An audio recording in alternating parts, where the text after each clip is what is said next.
Les doy la bienvenida a este seminario de la Sociedad de Estudiantes Mexicanos en UK, auspiciado por el Centro de Estudios Mexicanos de la UNAM en Reino Unido.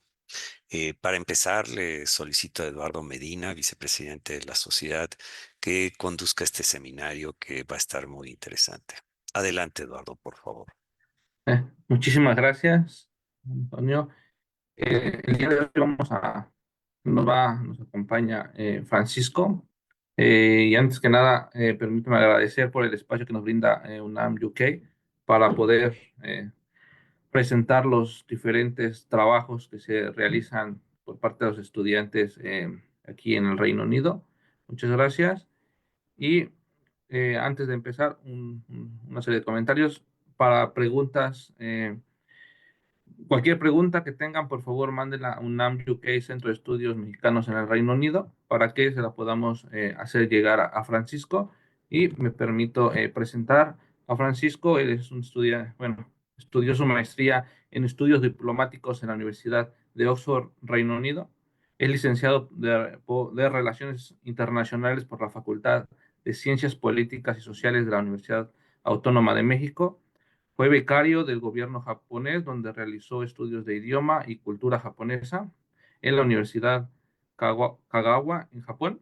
Y en 2018 fue seleccionado por la UNAM como miembro del Comité Mexicano para participar en el Global Next Leaders Forum en Tokio. Es miembro activo y ex director de comunicación social de la Asociación Mexicana de Egresados de Japón y cuenta con experiencia profesional en la Embajada de México como pasante en la oficina cultural. Durante 4 años y medio trabajó en las oficinas de programas de cooperación técnica en la Agencia de Cooperación Internacional de Japón, JICA, Oficina México, gestionando proyectos en las áreas de reducción de riesgos de desastres, salud y cooperación intermunicipal. Y para mí es un gusto saludar y cederle la palabra a Francisco y el foro es todo tuyo. Adelante. Muy buenos días, muchas gracias por la presentación, Eduardo.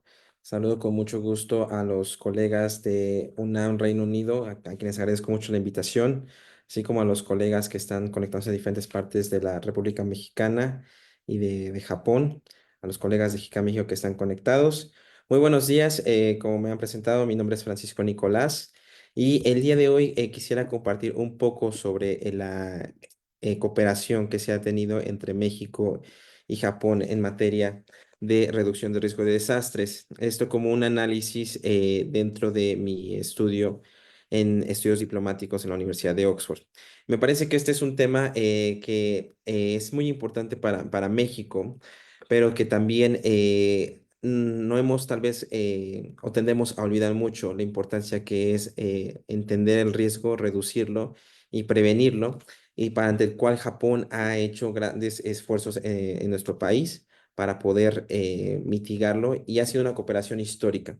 Entonces, en la siguiente media hora me gustaría poder compartir algo de el desarrollo histórico que ha obtenido esta cooperación, en los procesos que han surgido durante el largo de los años y también poder hacer un análisis hacia el futuro. ¿Qué podríamos hacer mejor para mitigar estos desastres?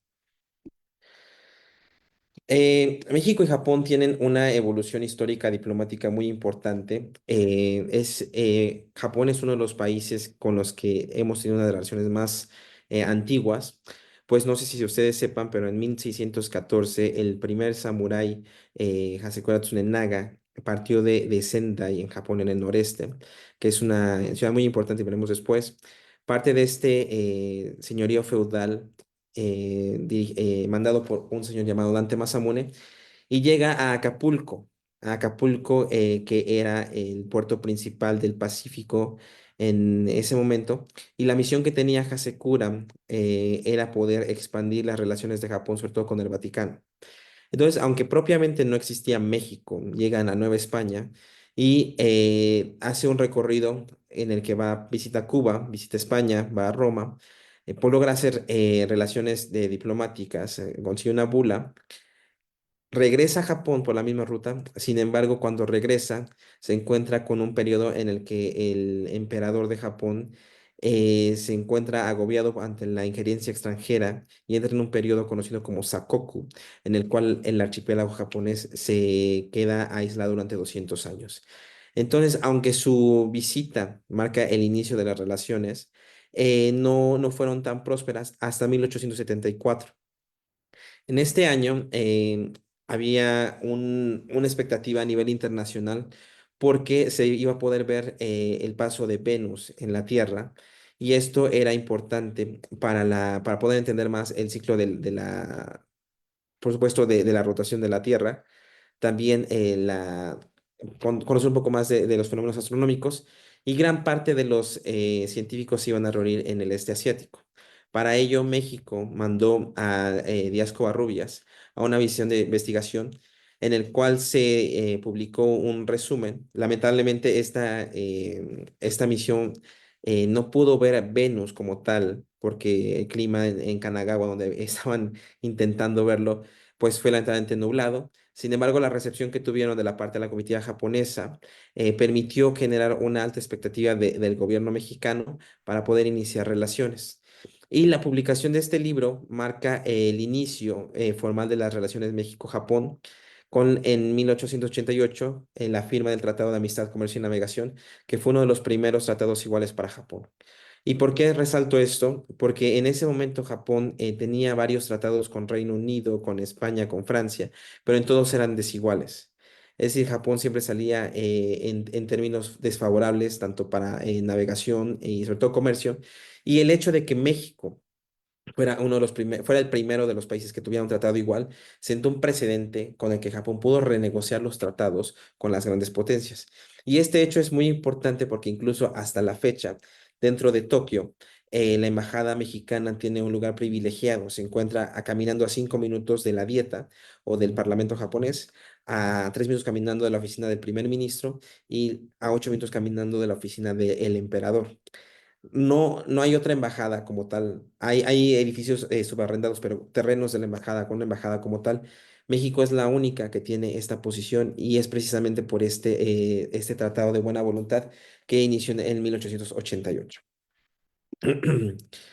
Y bueno, esta cooperación, ¿en qué se traduce? Estas relaciones diplomáticas.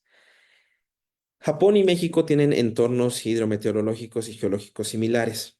Eh, Ustedes probablemente hayan visto la segunda foto en 1995, el terremoto de Hanshin-Awaji afectó en el mes de enero, el 7 de enero, la ciudad de Kobe, en la prefectura de Hyogo, Japón.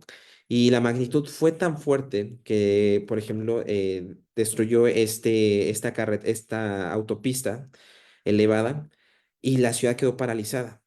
En este momento hubo 6.500 muertos. Pero la noción de los desastres y la intensidad con la que afecta viene desde tiempos antiguos. Japón ha experimentado diversos tsunamis. Como ustedes saben, la palabra tsunami viene del japonés. Tsu es puerto y nami es ola. Es una gran ola que llega al puerto. Y han sido documentadas durante siglos. Pero uno de los puntos de inflexión y más importantes que hizo surgir el término BOSAI, o reducción de riesgo de desastres, fue el tifón Ise, o el tifón Vera, en 1959, que en términos relativos dejó 5.000 muertos en la zona de Nagoya, en la zona de Aichi, Japón. Este momento fue uno de los más importantes, y es el que marca el inicio del cambio en la planificación y la forma de generar atención y prevención de los desastres naturales. Aquí vamos a también a hacer un paréntesis, porque hay que entender que los desastres que llamamos naturales en realidad son fenómenos naturales. Los desastres naturales per se no existen. Los desastres en realidad son sociales, porque los fenómenos naturales han existido desde siempre, y han existido incluso antes de que la civilización o el hombre llegara a ciertos lugares. Los desastres se vuelven sociales cuando existe un riesgo, es decir, puede ser tanto una zona baja que puede inundarse, una zona sísmica que no se construye bien, no se construye bien, un entorno costero, donde no se toman medidas concretas, y el fenómeno llega. Los riesgos que existen, que no se han atendido en ese momento, se muestran presentes y afectan la sociedad, afectan el flujo social, afectan las actividades, afectan la seguridad e integridad de los individuos, y es ahí cuando hablamos de un desastre.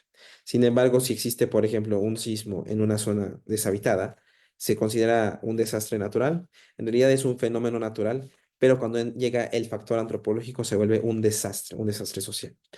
Y bueno, Japón tiene esta cultura de la prevención de desastres o reducción de riesgo de desastres, porque es importante entender que los desastres existen y su riesgo es permanente, es constante. Lo que tenemos que hacer es disminuir al nivel posible estos riesgos para poder generar una sociedad mejor. Con la expertise de Japón en estos dos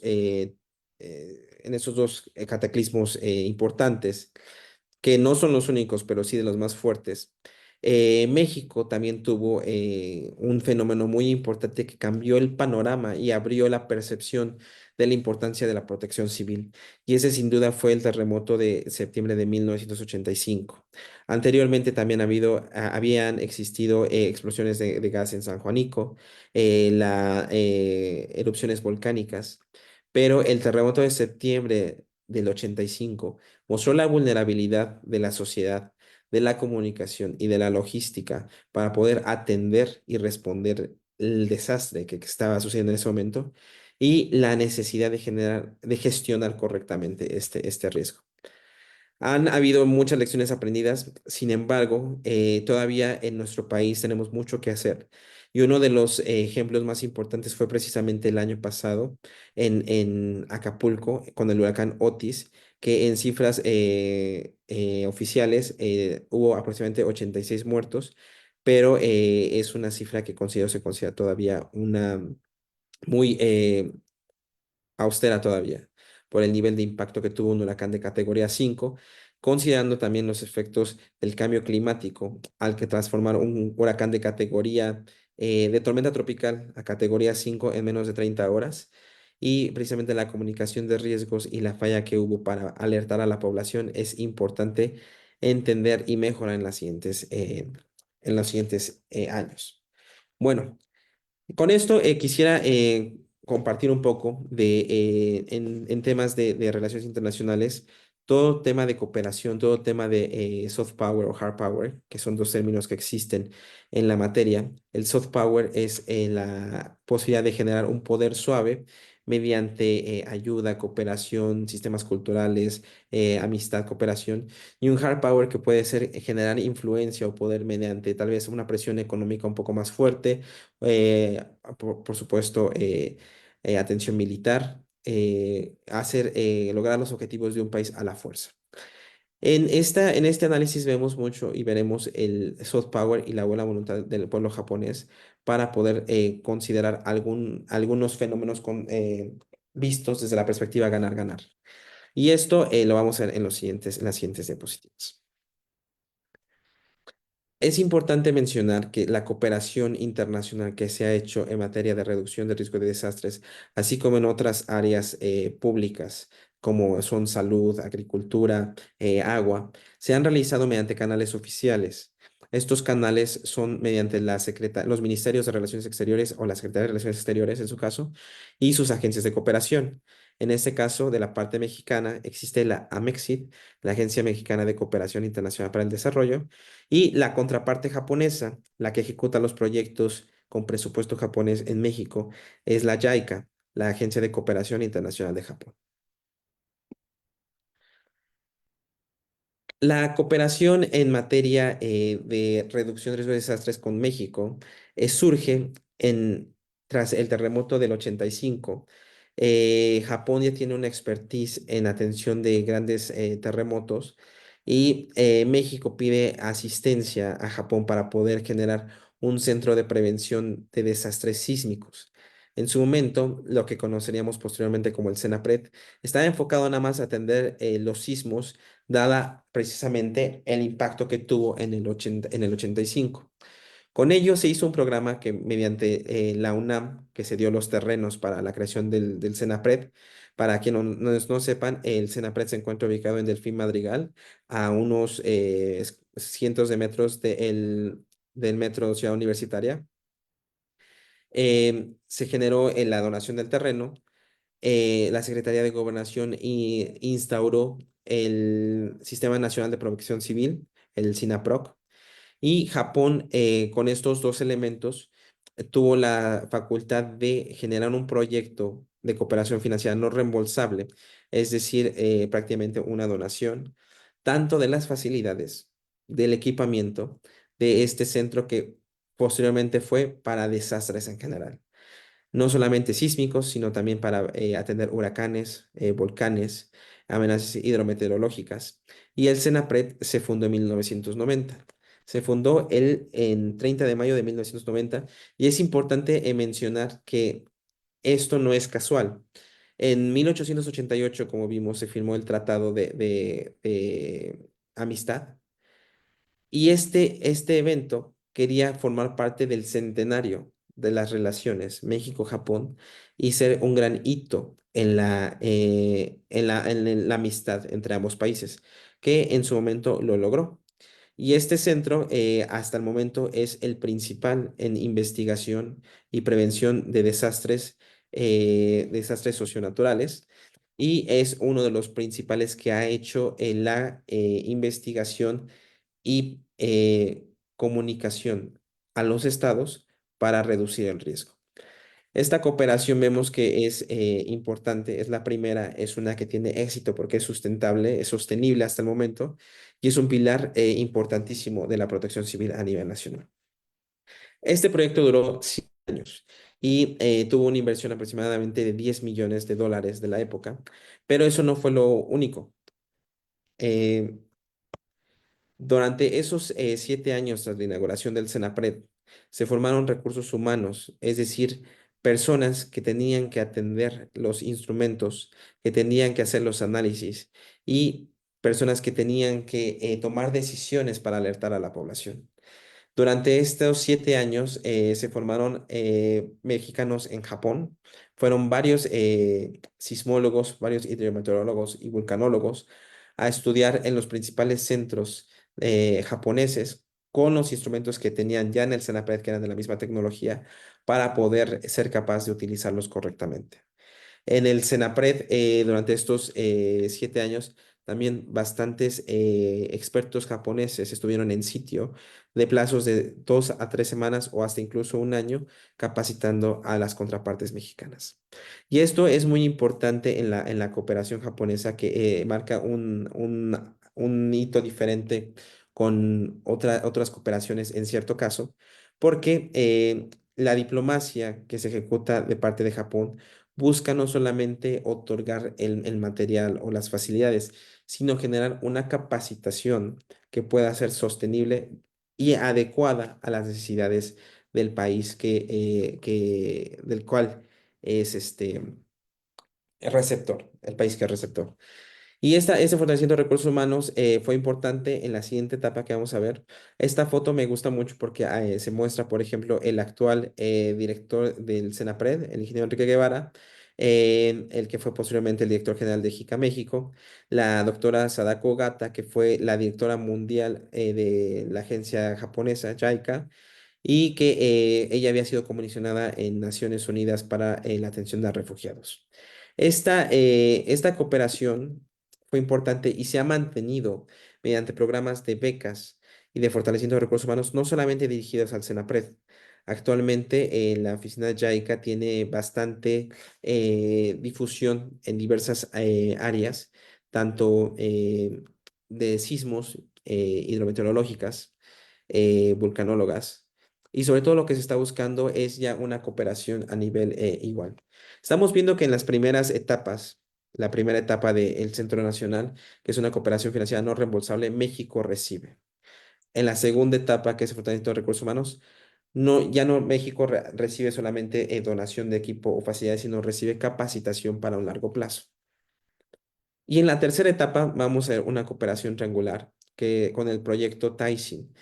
México se vuelve líder en la región de América Latina y el Caribe con este centro y con las experiencias y capacitaciones que ha recibido durante 7 años, puede ya empezar a colaborar con otras entidades en América Latina. Ahora, en 2001, no sé si es de su conocimiento, ocurrió un gran terremoto en El Salvador que dejó sepultadas a varias personas en la capital y en la cual hubo una gran cantidad de muertos. Y para poder fortalecer la situación en El Salvador, que había perdido muchísima gente y además bastantes de las viviendas en zonas rurales habían quedado afectadas, México y Japón, de manera conjunta, hacen un proyecto de cooperación triangular. Como el nombre le indica, es una cooperación entre tres entes. Dos, en este caso Japón, que fue ya donante a México, que transmitió los conocimientos. México comparte estos conocimientos con un tercer ente con la ayuda de Japón. Esta cooperación triangular dio el proyecto Taishin, que en japonés significa sismoresistencia, y se construyó un laboratorio de estructuras muy similar al que se ha dado en Senapred. Este laboratorio de estructuras, de manera fácil, es un centro donde hay unas plataformas que pueden moverse y sobre las que se construyen ciertas casas o ciertas estructuras que son sometidas a presiones similares a terremotos y con las cuales pueden determinar cuál es la mejor calidad de material, qué tipo de estructuras tienen que construirse. Y este proyecto lo que buscaba era generar un manual de una vivienda a bajo costo que pudiera ser accesible a la a la población salvadoreña, pero que fuera sismo resistente. Y este proyecto tuvo dos partes, que duraron de 2003 a 2007 y posiblemente 2009 a 2012. Y esta cooperación tuvo éxito y posteriormente se volvió a replicar, pero a otros lados. En este caso, la JICA, junto con la SRE, el SENAPRED, el Ministerio de Obras Públicas y Transporte de El Salvador, construyeron este centro. Aquí vemos la plataforma de sismos. Los ingenieros mexicanos capacitaron a sus contrapartes salvadoreñas con los clientes que ya tenían la experiencia que habían obtenido durante 10 años y Japón hizo la donación de la estructura y del laboratorio per se. Posteriormente, esta cooperación con éxito pudo también compartirse en cierta medida a los siguientes países: a Panamá, Haití, Nicaragua y Honduras.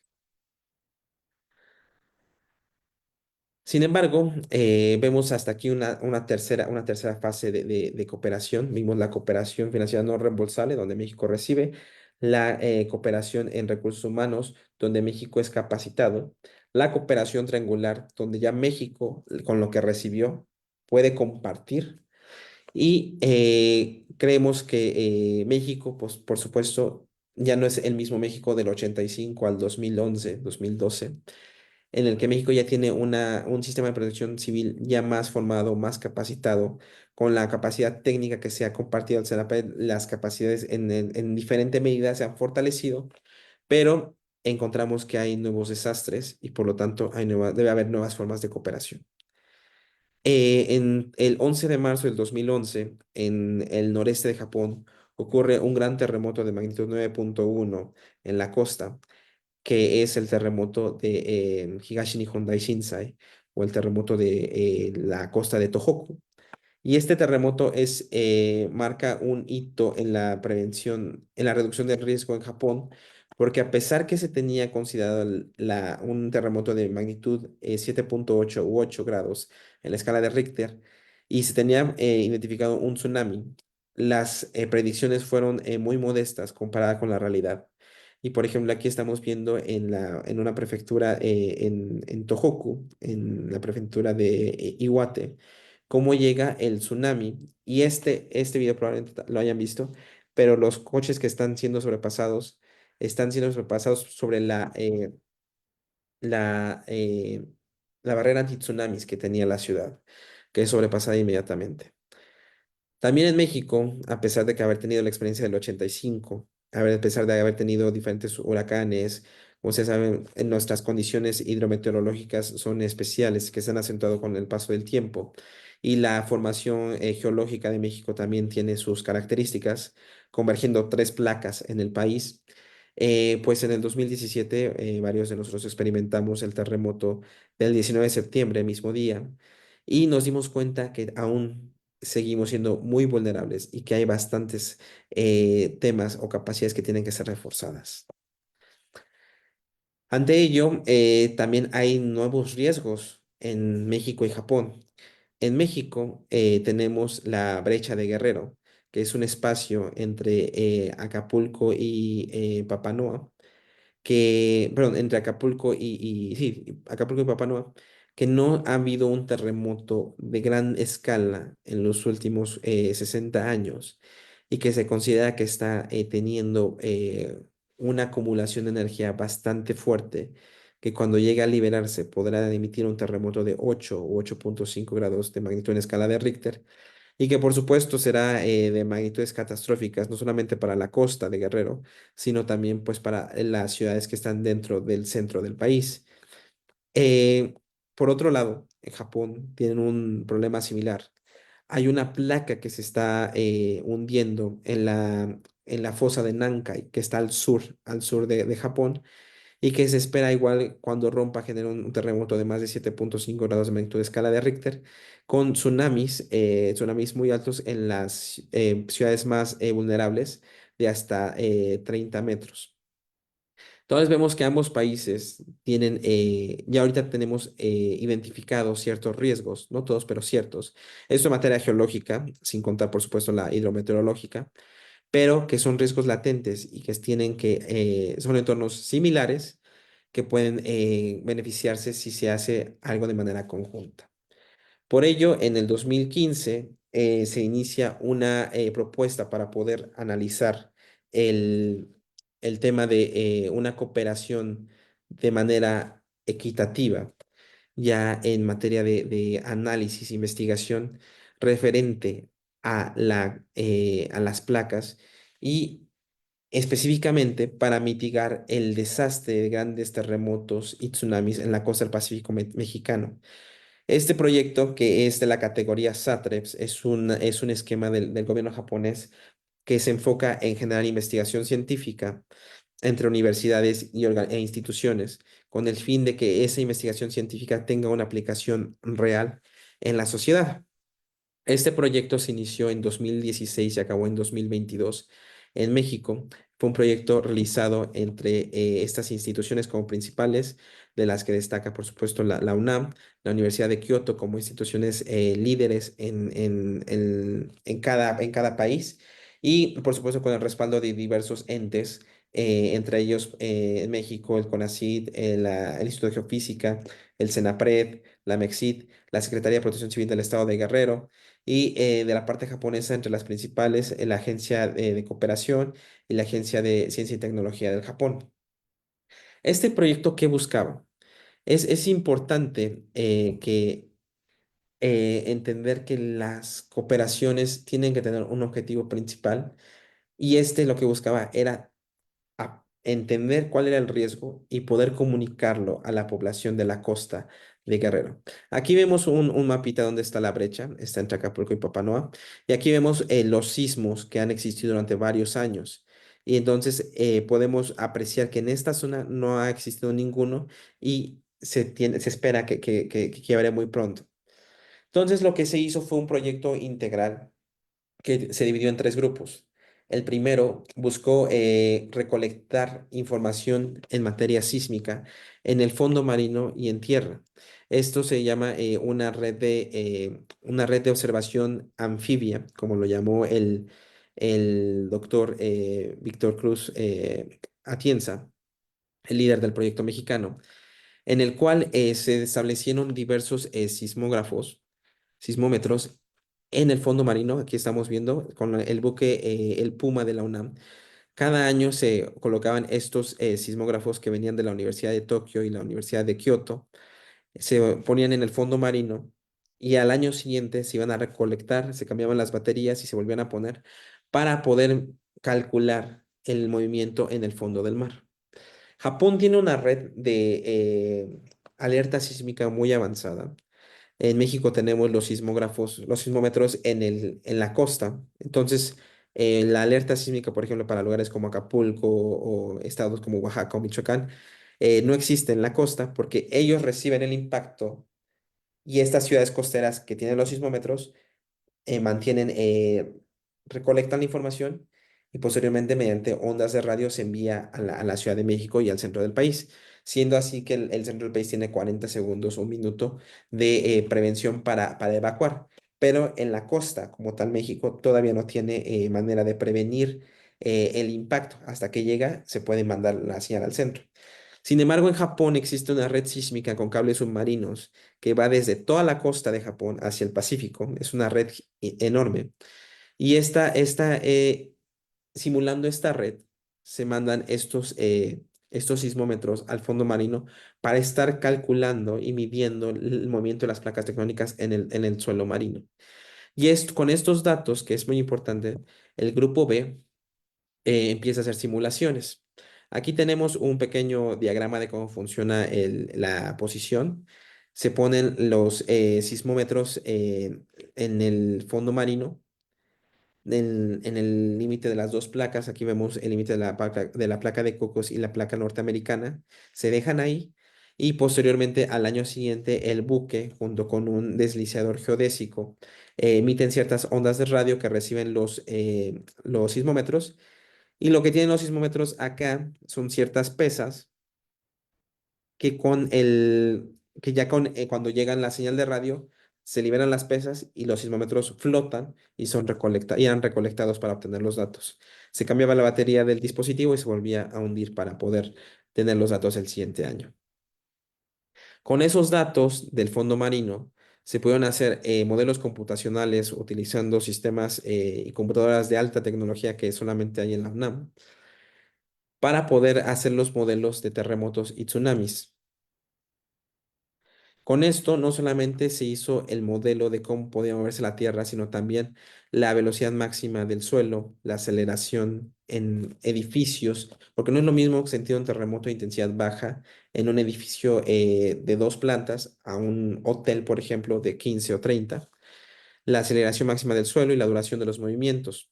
Todo esto fue diseñado de manera conjunta entre el Centro de Geofísica de la UNAM, junto con investigadores de la Universidad de Kioto.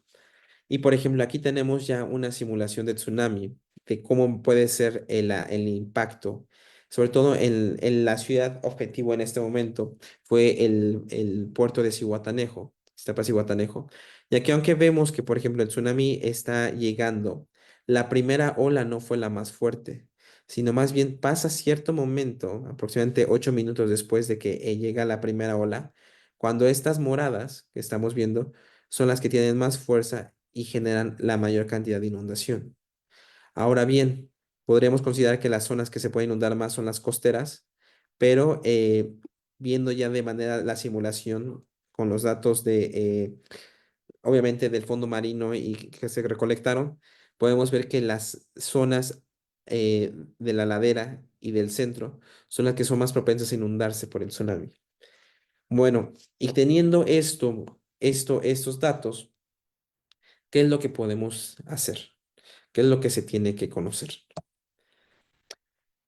Pues precisamente es con estos datos y entendiendo cuál es el riesgo, se debieron hacer campañas de mitigación de desastres, difusión y educación. Para ello, se tuvo un gran apoyo con la Secretaría de Protección Civil del Estado de Guerrero y sobre todo el sistema de protección civil y bomberos de Zihuatanejo para poder hacer actividades de difusión en escuelas primarias, eh, para compartir estos datos, hacer simulaciones y pues,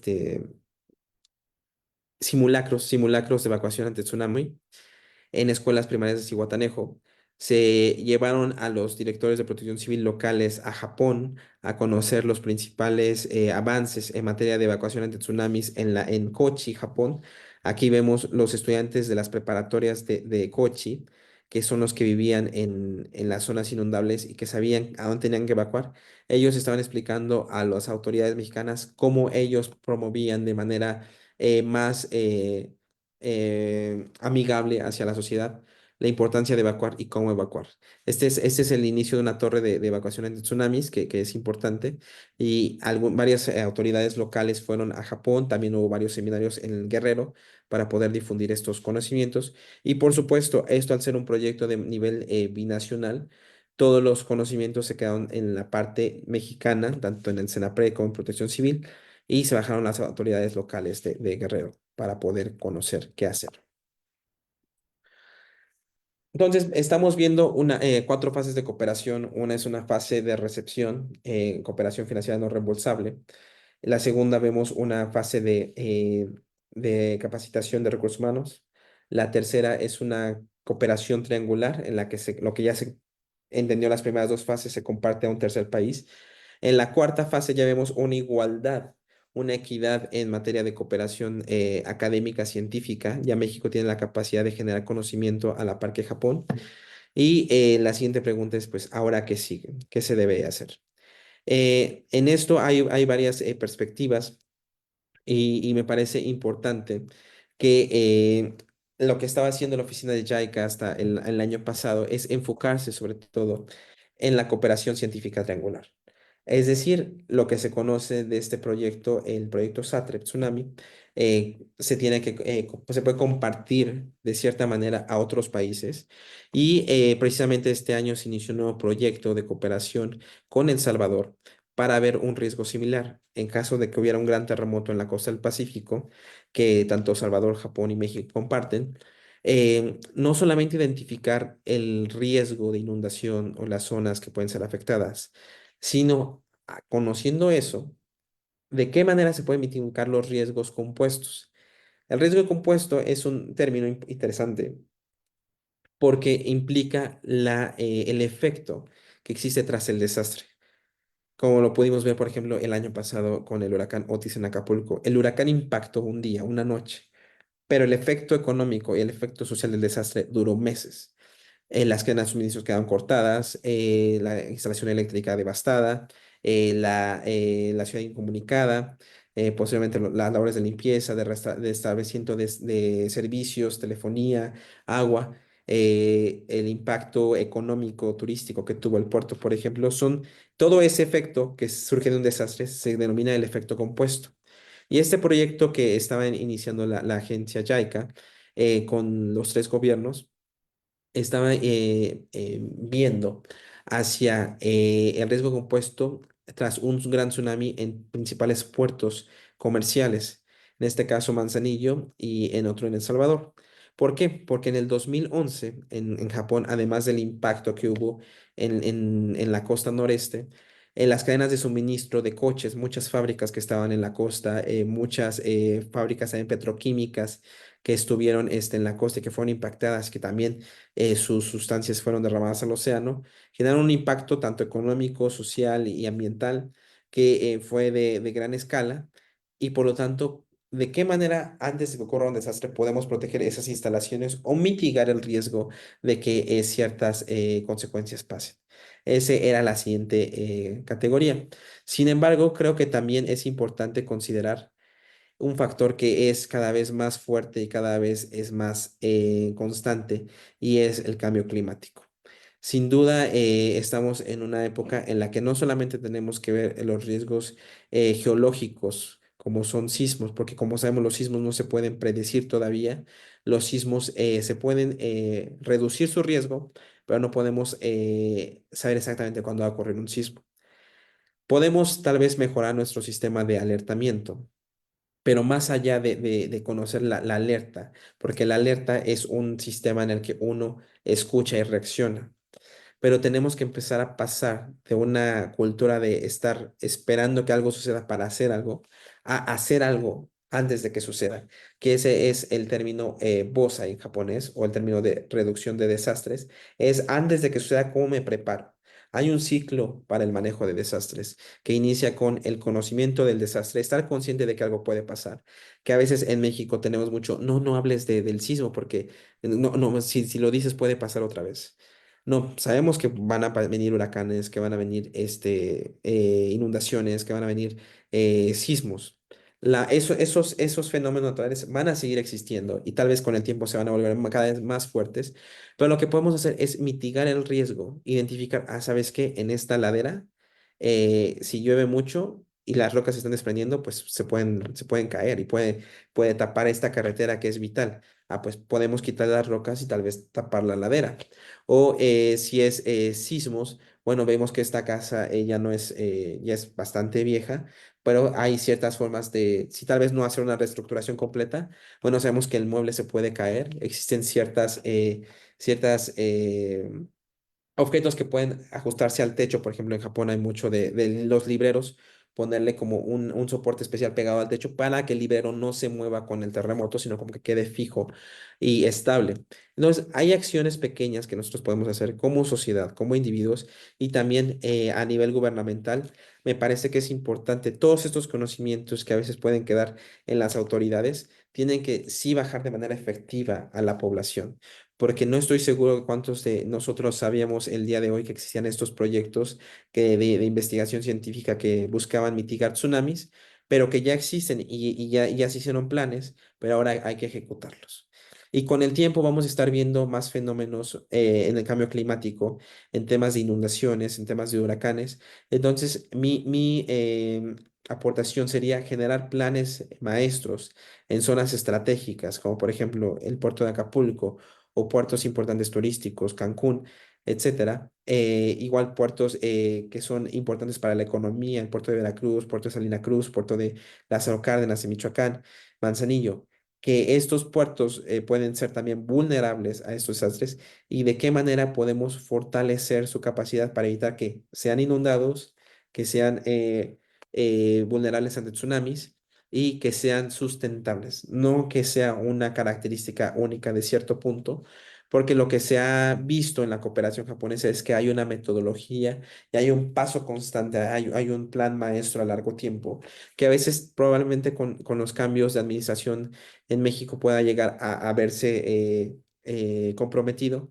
Pero esos planes que son importantes porque son de largo plazo, de algo que sí va a suceder, tienen que quedarse en un estado constante, que sea transaccional. Entonces, la cooperación que pueda haber de ahora en adelante de México y Japón, consideraría importante enfocarse mucho en el cambio climático para poder buscar mejores fortalezas. Y México también con lo que está aprendiendo, porque México tiene muchas fortalezas como tal, poder compartirlo a otras áreas de la región que pueden ser más vulnerables. Y bueno, como ustedes saben, en el terremoto del 19 de septiembre del 17, el equipo de rescate japonés vino. No sé si ustedes sepan, pero eso también fue organizado por la agencia JICA. Y una frase que dijo el embajador de ese momento, el señor Takase, es muy importante, es que México y Japón son amigos en la adversidad, cuates de verdad. Y bueno, con ello me gustaría compartir y terminar que la reducción de riesgo de desastres y la cooperación que se ha visto en estos años entre México y Japón ha sido un ganar-ganar, porque, por ejemplo, los conocimientos que tenemos que se desarrollaron con este proyecto de SATREPS en México pueden ser también compartidos a Japón para entender su proceso geológico también en la subducción de las placas tectónicas en la fosa de Nankai. Se descubrió un tema importante que eran los sismos lentos, los slow slip, es importante también para comprender y mejorar las simulaciones dentro de Japón. Y la cooperación que se ha desarrollado entre México y Japón ha servido también como estandarte de la diplomacia japonesa, en un soft power constante y fuerte que no solamente beneficia a México como receptor y como colaborador constante, porque por supuesto fortalece nuestras capacidades, sino que también favorece la imagen de Japón a nivel nacional y a nivel regional en Latinoamérica, que eso es muy importante cuando se quiere tener una presencia global en el escenario internacional.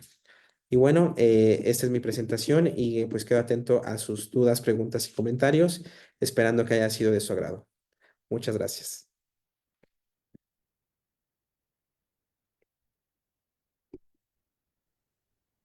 Gracias, Francisco.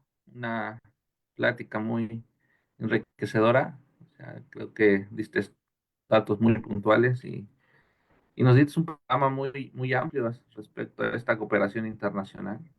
Muchas gracias. Y yo también los aliento, por favor, tienen alguna pregunta, comentario, por favor, enviarla a UNAM, Centro de Estudios Mexicanos en el Reino Unido, y para podérsela eh, enviar a Francisco. Y bueno, me tomo el atrevimiento de empezar con esta plática. Es un mundo de posibilidades realmente con todo este ambiente. Mi duda es respecto a esta cooperación, o la cooperación histórica que se ha venido. eh, ¿Cuáles son las vías o cuál es me refiero, solo México o también están buscando fortalecer toda América Latina, por ejemplo, o cómo sería, o cuáles son los objetivos a largo plazo que tienen en ese aspecto? Sí, no ha sido únicamente a México y no es solamente en América o América Latina, también ha sido en el resto del mundo. La cooperación para la reducción del riesgo de desastres de Japón ha sido constante y muy fuerte, sobre todo en el sureste asiático. En América Latina han existido proyectos igual en materia de sismos en Perú. En Perú el tema del el alertamiento sísmico fue desarrollado por Japón. Igual, por ejemplo, otros proyectos en materia de cambio climático relacionados con desastres también se realizaron en Bolivia. Bolivia es un país con altas cordilleras y pues bastantes glaciares en su momento, pero el cambio climático estaba haciendo que los glaciares se derritieran, lo que está generando avalanchas, deslaves en poblaciones al fondo de las montañas. Entonces desarrollaron proyectos para poder fortalecer las comunidades y mitigar las avalanchas. En el sureste asiático, sobre todo en Tailandia y Filipinas, se han hecho esfuerzos en inundaciones. Son países costeros, igual con gran riesgo de monzones o huracanes, tifones en Asia, que, por ejemplo, el metro de Tailandia se realizó con cooperación japonesa y aunque el metro es subterráneo, las entradas de las estaciones están 1 metro sobre el nivel del suelo y tienen ciertas mallas especiales en caso de que la ciudad se llegue a inundar, el metro siga funcionando para que no se pueda, que el agua no entre a la estación como tal. Entonces han habido diversos ejemplos, sobre todo, sí, en el sudeste asiático, en América Latina. Han habido también en temas de desérticos, no tengo mucho conocimiento ahí. Sobre el tema de purificación, por ejemplo, de agua, en África han existido diversos proyectos, no solamente de purificación o extracción de agua potable, pero también como técnicas de cultivo para mitigar las inundaciones, etcétera. Esos también se han realizado. Gracias, Francisco. Bueno, te comento, te manda felicitaciones por parte bueno, desde de Puebla, te mandan saludos de Muchas gracias. Mihuatlán, Puebla. Sí, entonces, Gracias. muchas gracias, muy interesante. Otra duda, por ejemplo, las personas que viven en estas zonas, ¿cómo se pueden dar un poco por bueno, obtener conocimientos, un poco informarse respecto a estos proyectos? O sea, ¿hay alguna forma, por ejemplo, ir a la UNAM o algún sitio web? Claro, comúnmente los proyectos de cooperación japonesa de reducción de desastres son publicados en el Facebook de la agencia japonesa, pero de manera también más formal pueden entrar a la página de JICA o también a la página cada año el Ministerio de Relaciones Exteriores del Japón publica un libro blanco en materia de cooperación internacional para el desarrollo. Y ahí vienen los principales hits que se están desarrollando. También las páginas oficiales de la MEXID, del CENAPRED o de la Coordinación Nacional de Protección Civil, cuando hay cooperaciones se comparten e incluso cooperaciones a nivel local han existido para reducir el riesgo de desastres. En esta ocasión no lo toqué, pero por ejemplo hay una ha habido una cooperación histórica entre la ciudad de Nagoya, Japón, con el sistema de aguas de la Ciudad de México, dado que ambas ciudades son ciudades hermanas, y se han desarrollado proyectos para fortalecer el agua potable, los sistemas de drenaje, los sistemas de tratamiento y fortalecer el sistema de aguas como tal ante sismos. Eso se hizo del 2012 al 2000, no, perdón, del 2010 2020 al 2024, 2023, proyectos para generar planes maestros y fortalecer las capacidades de la ciudad con el conocimiento de Japón. Se ha hecho mucha cooperación, pues sí, seguir las redes de estas instituciones o las páginas oficiales, y es donde puede obtenerse un poco más. Muchísimas gracias, creo que es de gran utilidad saberlo, sobre todo para si existe eh, alguna vía, para todos, así que la prevención, como bien lo mencionaste, es muy valiosa. Y aquí tenemos una pregunta del doctor Antonio, Sí. no sé, te la leo,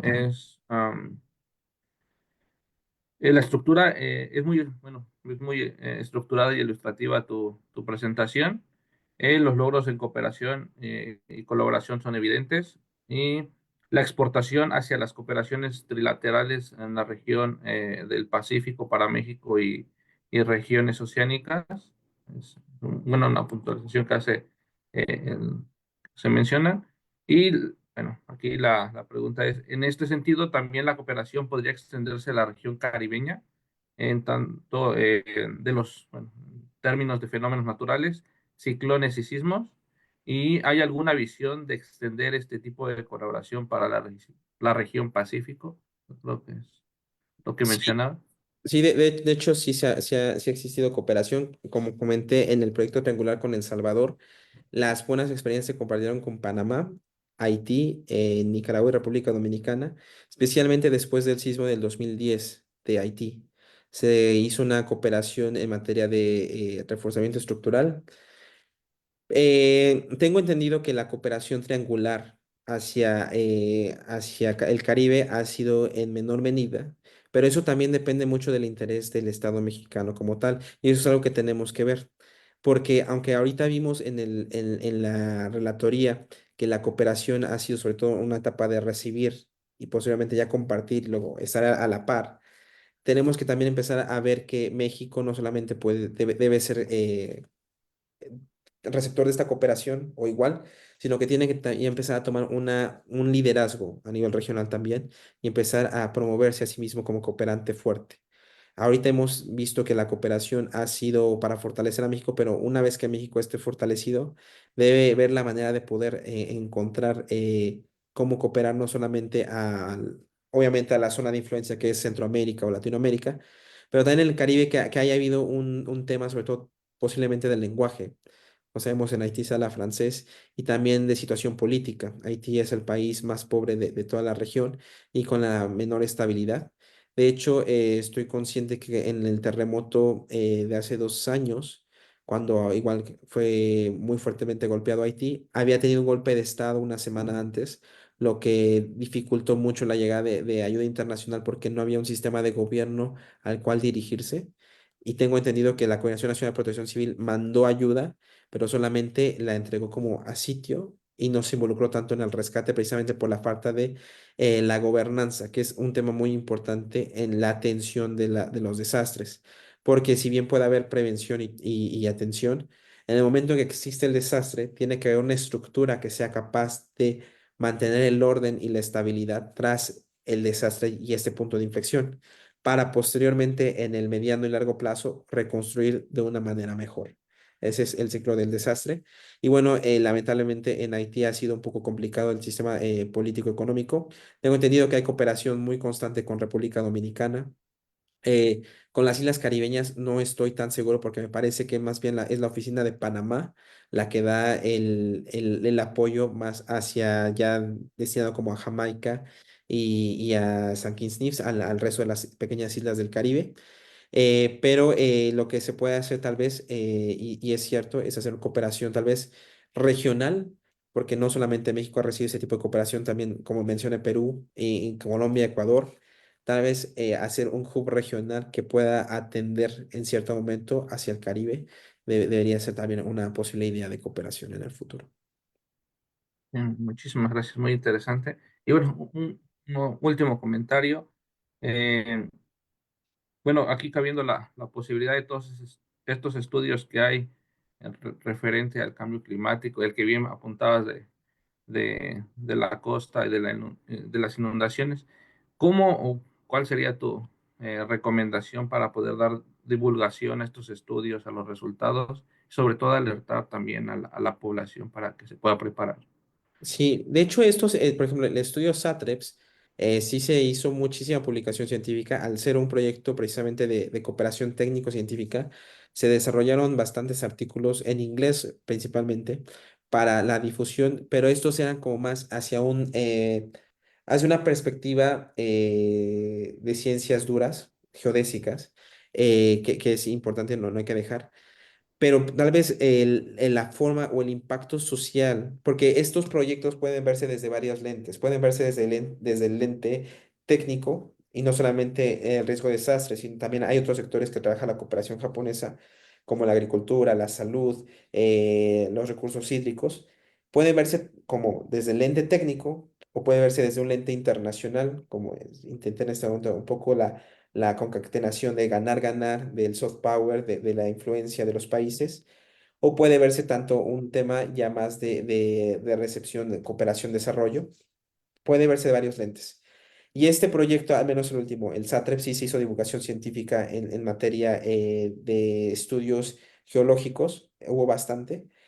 Y yo creo que es importante que no solamente las agencias queden con el conocimiento, sino que se busque que tal vez otras instituciones de educación superior puedan también ser partícipes y compartir mediante divulgación en revistas o seminarios este tipo de actividades. Por ejemplo, este me parece una fuente bastante importante.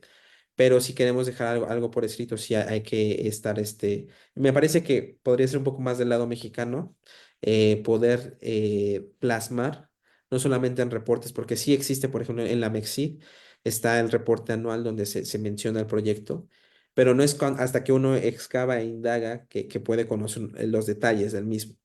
Entonces, sí podríamos hacer como una publicación constante, invitando a diferentes entidades académicas que puedan estar involucradas en el proceso. Perfecto, muchísimas gracias, Francisco. Y bueno, agradecerte por tu tiempo y por todo este panorama que nos muestras. Es muy interesante y esperemos que siga la cooperación y se mantenga y más que nada crezca por el bien de ambas naciones. Y bueno, muchísimas gracias.